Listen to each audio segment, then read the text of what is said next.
Today in the kitchen, we're making pozole.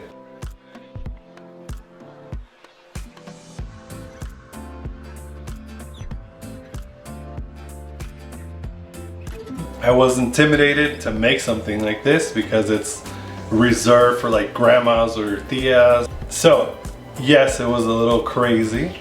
Yes, it was a little more complex, at least for me, especially when using the dried peppers. I mean, what do you do with these? They sound good and they taste good, they smell good. I'm not gonna eat that. Pozole is one of those dishes that just take you back to your childhood, especially when it was in the cooler months like Christmas, New Year's. This is the meal that you have. This is the meal that warms you up because it's nice and hot, it's nice and cold outside, and you're just eating this delicious pozole. Stick around, we'll see what happens, and thank you once again. First things first, we need to wash our protein. In this case, we are using pork. I used about 2 pounds of pork neck bones and about 2 pounds of pork shoulder. This will give you plenty of flavor and plenty of meat for your dinner. You could use other proteins like chicken or beef, but pork, in my opinion, is the best for this dish. The cleaning process is relatively easy. All you need is some water and some salt, and gently toss your protein. You can do this a couple of times. You can do this over the sink. I'm just doing this just to show you. And you can see the discoloration in the water, and all that goes away. So once you actually do cook it, it's more pure. Along with our protein, we're gonna add some onion, some garlic, and some bay leaves, along with a little bit of vinegar. So just cut your onion in half, take the peel off, cut off the stem and the root, and you're ready to go. Next, we will need about 6 cloves of garlic. So just get those ready, peel them, and you're good to go. Once your cauldron is boiling those 10 cups of water, go ahead and add your protein, in this case the pork. You will also add the onion, the garlic, the bay leaves, some salt, and the vinegar, which I forgot to record, but it's in there, I promise. Now we come to the stars of our dish, the dry peppers. I know they're scary, but you got this. Here we are using 3 Guajillo peppers, 1 Pasilla pepper, 6 California peppers. Now these are not really spicy, but if you want a little more kick, you need to add Chile de arbol or any other spicy peppers. So first things first, we want to clean our dry peppers. We want to get rid of the stems and all the seeds. You can use shears or a knife, whatever you feel more comfortable, go for it. For this one, I use the shears, just cut the top and then cut down the middle. Remove stems and all the seeds possible, and there you have it. I then tried using a knife. Again, just cutting the stem off. I scored it down the middle, which made it easier to open up. And again, just remove the seeds. This one I tried a little different. Cut the top off, and I shook it like a Polaroid, but it didn't really work well. At the end, I had to do double the work, so you can decide on the method that you prefer.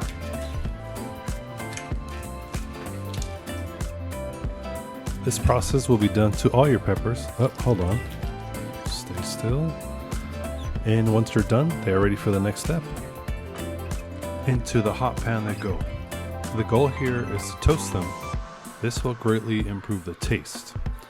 They will get really aromatic to the point where it might give you a cough attack. If you've been through this, you know what I'm talking about. They will eventually get soft, and you know you've gone too far if they turn black and they burnt. Once they are ready, we're going to add a few cups of water. This will rehydrate the peppers, making them easier to make a sauce. If we don't put them in water and you blend it, all you get is chili flakes, and that's not what we want today.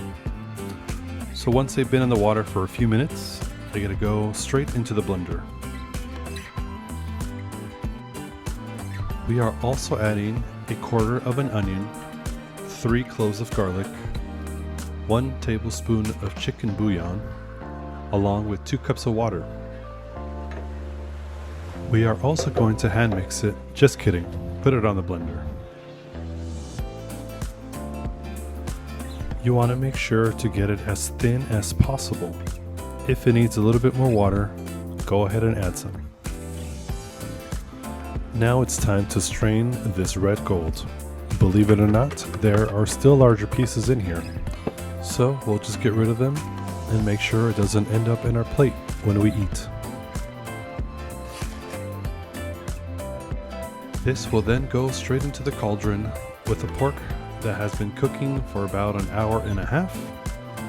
Now this meat is technically cooked, but if you want it super tender, you want to leave it for about another hour and a half. So we're gonna let that happen now.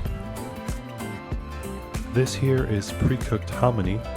I wasn't ready to go old school and original. It's all good though. Just open the can, rinse it out, and it's time to put it all together. So now we're gonna let all these flavors combine for a while and bring it back up to a boil, and then it's ready to go. So while that is cooking, we're gonna prep cabbage, some limes, radish, an onion, and some lettuce, or any other toppings that you desire. We're going to cut these up and just place them on a plate for later use. Here we will just dice some onions. Depending on how many guests you have, you may want to cut some more, but it's all up to you.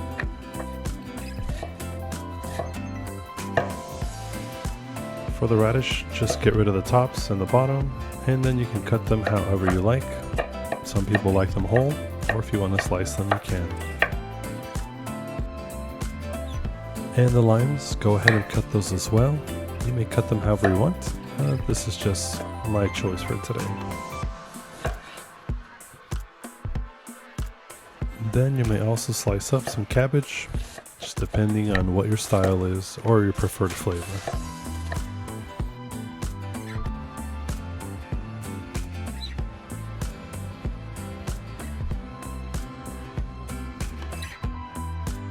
Now it's time to feast. Go ahead and serve yourself a generous amount. Don't be stingy. Enjoy your fixings and enjoy your meal.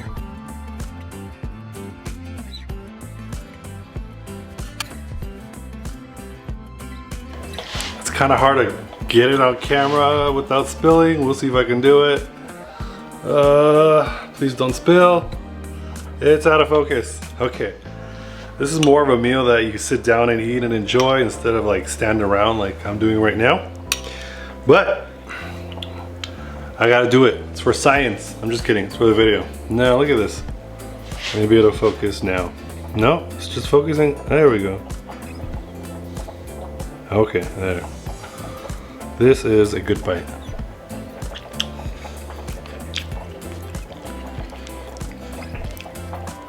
This is really good. Sorry, I was really close. This is really good. First time actually making this dish by myself. And all right, I think I'm getting the hang of this. I was really scared of all those peppers that we used, but it's nothing scary. It's nothing, I guess, what can go wrong? It's just not good. So you add a little bit of salt and you're good to go, right? But it came out pretty good. It's really good in the cold weather. It's the best. All right, one more bite for you guys, and I'm out of here because I gotta clean the kitchen. This is for you.